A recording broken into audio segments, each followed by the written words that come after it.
What is going on, guys? ScorpionSlayer66 here, coming at you for the answers to my Q&A video. But before we hop into that, I just wanted to give a quick shout out to the Rebel Gaming Club. They had some t-shirts available and I bought one. Very cool design. I love the colors that they used and I love the image. It's kind of like very punky in design and that totally fits with them, obviously. And they actually sent me out some extras. If you guys don't know, they used to have a band called the River City Rebels and they released a lot of really good music, and they actually sent me out a CD copy of my favorite album of theirs, and that is Keepsake of Luck. Really good stuff on this one in specific especially, but their other stuff is very much so worth checking out as well. They also sent me a River City Rebels patch, which if you guys know me, I love patches and pins and all that, and this will definitely be thrown on my denim jacket at some point.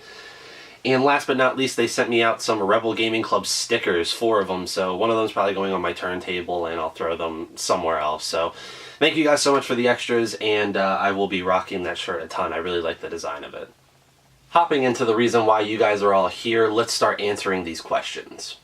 So the first 2 questions come from my good friend Zach Pack. The first question he asked was, obvious question out of the way, what made you start collecting vinyl? And the second question was, now that you're active on YouTube again, what are your plans for the channel?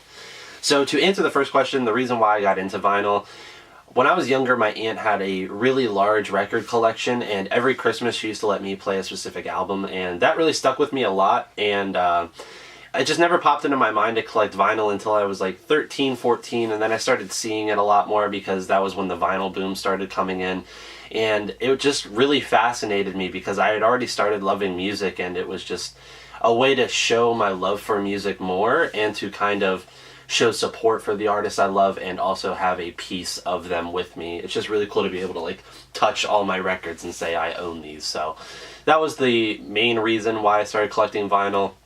And as for the plans of the channel in the future, lots of reviews, vinyl reviews, unboxings, that kind of stuff, with some new stuff thrown in. Like you guys have been seeing the new series, so I'm going to be sticking with that kind of stuff. But if you guys have any suggestions for what you would like to see with the channel in the future, definitely leave it down in the comments below.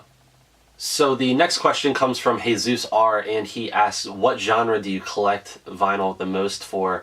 And as a whole, I would say classic rock, just because that's what's the most available. You know, there's millions of copies of certain albums out there, and most record stores have most of their stock being classic rock. But right now, I'm super into collecting indie music. People like Mac DeMarco, if you guys saw my last video, Sufjan Stevens, and Modest Mouse. So that's what I'm collecting the most for right now, but that's always subject to change. The next question comes from the god, the myth, the legend, Peter Lindsay. And he asked, if you could go back and live through the actual release of any album in the 60s through the 70s, which era and album would you choose and why? So I'm going to kind of treat this as 2 separate questions. In terms of era, I would have really loved to have been around in the 70s. I think that was really one of the eras where music flourished the most. And then an album release I would have loved to sit through was the Ramones self-titled, because punk music is probably my favorite genre of music. And obviously with that being like the first major punk music, it would have been awesome to see like how the scene grew and exploded in a short period of time, because the following year so many other classic punk albums dropped. So yeah, that is what I would live through. And thank you, Papa Lindsay. I appreciate it. So the next question comes from a personal friend who goes by the name of Hispanic at the Disco, and he asks, do you ever have wet dreams about me? We've discussed this, Chris. You know.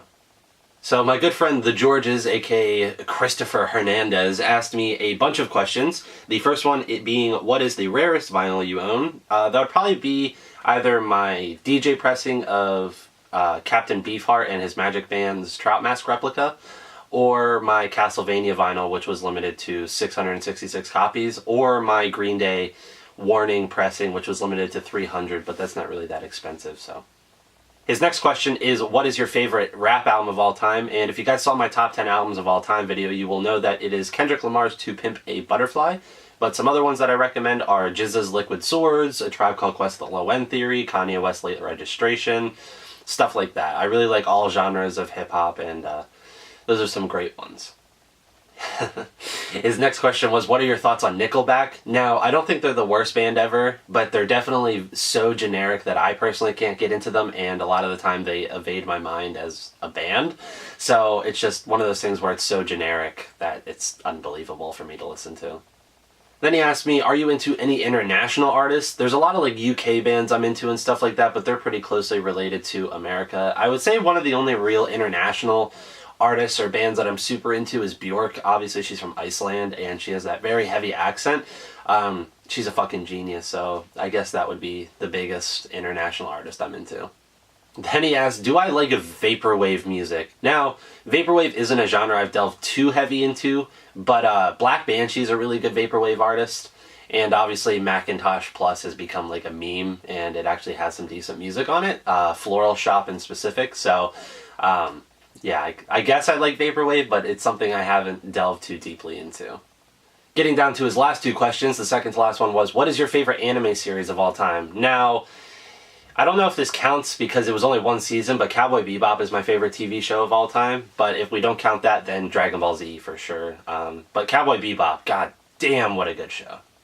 And his final question was, would you ever make your own music? Now, I am a person who's not artistically inclined all that much. You know, I'm not very good with many instruments.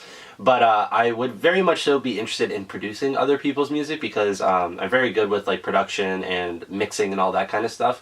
And I think I'm pretty good at telling what music is good or what will do good as opposed to music that I think is trash and should never be released. So I would be more in the production and mixing side of things, not actually like a musician myself. Now, I've been friends with this person for the longest time, but I don't know how to pronounce his name on YouTube. It's Decretia, or that's how I've always said it. His question is, what do you prefer, Dragon Ball Super or Dragon Ball GT? Now, if you guys don't know, both of these are heavily shit on by the Dragon Ball community, but honestly, I prefer GT. Not that I think it's a great show, but I think it's so ridiculous and dumb, it definitely has its highlights.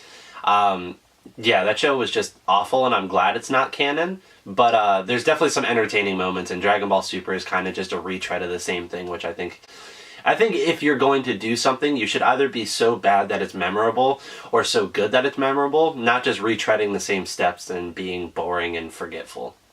So the next question comes from my good friend The Gatefold, and he asked, what is the worst album you have ever listened to?